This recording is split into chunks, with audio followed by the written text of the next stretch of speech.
माता पिता व बुजुर्गों की सेवा है ईश्वर की सबसे सच्ची भक्ति। शास्त्रों में आता है कि जिसने माता पिता तथा गुरु का आदर कर लिया, उसके द्वारा संपूर्ण लोकों का आदर हो गया, और जिसने इनका अनादर कर दिया, उसके संपूर्ण शुभ कर्म निष्फल हो गए।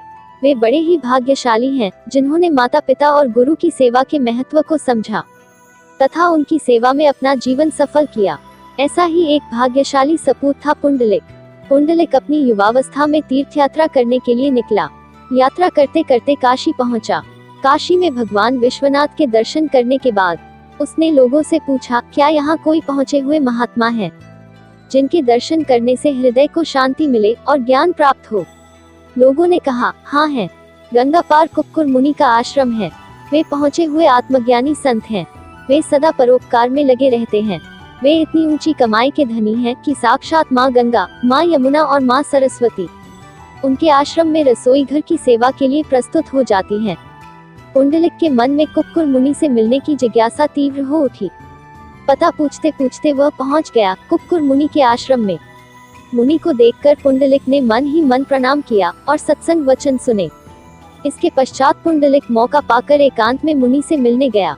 मुनि ने पूछा, वत्स, तुम कहाँ से आ रहे हो? पुंडलिक, मैं पंढरपुर महाराष्ट्र से आया हूँ। तुम्हारे माता पिता जीवित हैं? हाँ हैं। तुम्हारे गुरु हैं? हाँ, हमारे गुरु ब्रह्मज्ञानी हैं। कुक्कुर मुनि रुष्ट होकर बोले, पुंडलिक, तू बड़ा मूर्ख है। माता पिता विद्यमान हैं, ब्रह्मज्ञानी गुरु हैं, फिर भी तीर्थ करने के लिए भटक रहा है। अरे पुंडलिक, मैंने जो कथा सुनी थी उससे तो मेरा जीवन बदल गया। मैं तुझे वही कथा सुनाता हूँ, तू ध्यान से सुन। एक बार भगवान शंकर के यहाँ उनके दोनों पुत्रों में होड़ लगी कि कौन बड़ा। निर्णय लेने के लिए दोनों गए शिव पार्वती के पास। शिव पार्वती ने कहा, जो संपूर्ण पृथ्वी की परिक्रमा करके पहले पहुंचेगा उसी का बड़प्पन माना जाएगा। कार्तिकेय तुरंत अपने वाहन मयूर पर निकल गए पृथ्वी की परिक्रमा करने। गणपति जी चुपके से एकांत में चले गए। थोड़ी देर शांत होकर उपाय खोजा तो झट से उन्हें उपाय मिल गया। जो ध्यान करते हैं, शांत बैठते हैं, उन्हें अंतर्यामी परमात्मा सत्प्रेरणा देते हैं।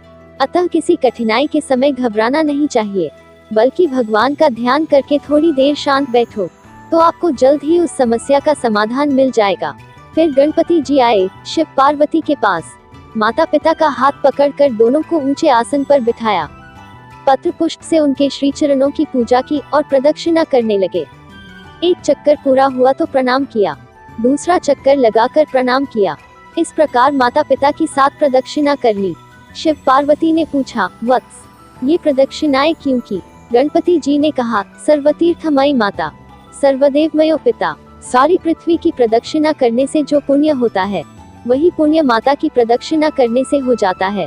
यह शास्त्रवचन है। पिता का पूजन करने से सब देवताओं का पूजन हो जाता है। पिता देव स्वरूप हैं, अतः आपकी परिक्रमा करके मैंने संपूर्ण पृथ्वी की 7 परिक्रमाएं कर ली हैं। तब से गणपति जी प्रथम पूज्य हो गए। शिव पुराण में आता है, जो पुत्र माता पिता की पूजा करके उनकी प्रदक्षिणा करता है उसे पृथ्वी परिक्रमाजनित फल सुलभ हो जाता है। जो माता पिता को घर पर छोड़कर तीर्थ यात्रा के लिए जाता है वह माता पिता की हत्या से मिलने वाले पाप का भागी होता है, क्योंकि पुत्र के लिए माता पिता के चरण सरोज ही महान तीर्थ हैं। अन्य तीर्थ तो दूर जाने पर प्राप्त होते हैं, परंतु धर्म का साधनभूत यह तीर्थ तो पास में ही सुलभ है। पुत्र के लिए माता पिता और स्त्री के लिए पति सुंदर तीर्थ घर में ही विद्यमान है। पुंडलिक, मैंने यह कथा सुनी और अपने माता पिता की आज्ञा का पालन किया। यदि मेरे माता पिता में कभी कोई कमी दिखती थी तो मैं उस कमी को अपने जीवन में नहीं लाता था और अपनी श्रद्धा को भी कम नहीं होने देता था। मेरे माता पिता प्रसन्न हुए, उनका आशीर्वाद मुझ पर बरसा, फिर मुझ पर मेरे गुरुदेव की कृपा बरसी। इसीलिए मेरी ब्रह्मज्ञान में स्थिति हुई और मुझे योग में भी सफलता मिली। माता पिता की सेवा के कारण मेरा हृदय भक्तिभाव से भरा है। मुझे किसी अन्य इष्ट देव की भक्ति करने की कोई मेहनत नहीं करनी पड़ी। मातृदेवो भव, पितृदेवो भव, आचार्य देवो भव। मंदिर में तो पत्थर की मूर्ति में भगवान की कामना की जाती है, जबकि माता पिता तथा गुरुदेव में तो सचमुच परमात्म देव हैं। ऐसा मानकर मैंने उनकी प्रसन्नता प्राप्त की। फिर तो मुझे न वर्षों तक तप करना पड़ा, न ही अन्य विधि विधानों की कोई मेहनत करनी पड़ी। तुझे भी पता है कि यहाँ के रसोई घर में स्वयं गंगा यमुना सरस्वती आती हैं। तीर्थ भी ब्रह्मज्ञानी के द्वार पर पावन होने के लिए आते हैं।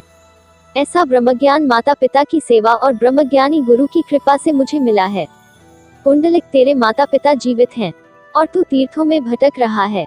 पुंडलिक को अपनी गलती का एहसास हुआ। उसने कुक्कुर मुनि को प्रणाम किया और पंढरपुर आकर माता पिता की सेवा में लग गया। माता पिता की सेवा ही उसने प्रभु की सेवा मान ली। माता पिता के प्रति उसकी सेवानिष्ठा देखकर भगवान नारायण बड़े प्रसन्न हुए और स्वयं उसके समक्ष प्रकट हुए। पुंडलिक उस समय माता पिता की सेवा में व्यस्त था। उसने भगवान को बैठने के लिए एक ईंट दी। अभी भी पंढरपुर में पुंडलिक की दी हुई ईंट पर भगवान विष्णु खड़े हैं और पुंडलिक की मातृ पितृ भक्ति की खबर दे रहा है पंढरपुर तीर्थ। यह भी देखा गया है कि जिन्होंने अपने माता पिता तथा ब्रह्मज्ञानी गुरु को रिझा लिया है, वे भगवान के तुल्य पूजे जाते हैं। उनको रिझाने के लिए पूरी दुनिया लालायित रहती है। वे मातृ पितृ भक्ति से और गुरु भक्ति से इतने महान हो जाते हैं। दोस्तों, आपको यह कहानी कैसी लगी? कृपया कमेंट करके जरूर बताएं। साथ ही वीडियो को लाइक और शेयर करें। यदि आप हमारे चैनल पर नए हैं तो हमारे चैनल को सब्सक्राइब जरूर करें। धन्यवाद दोस्तों।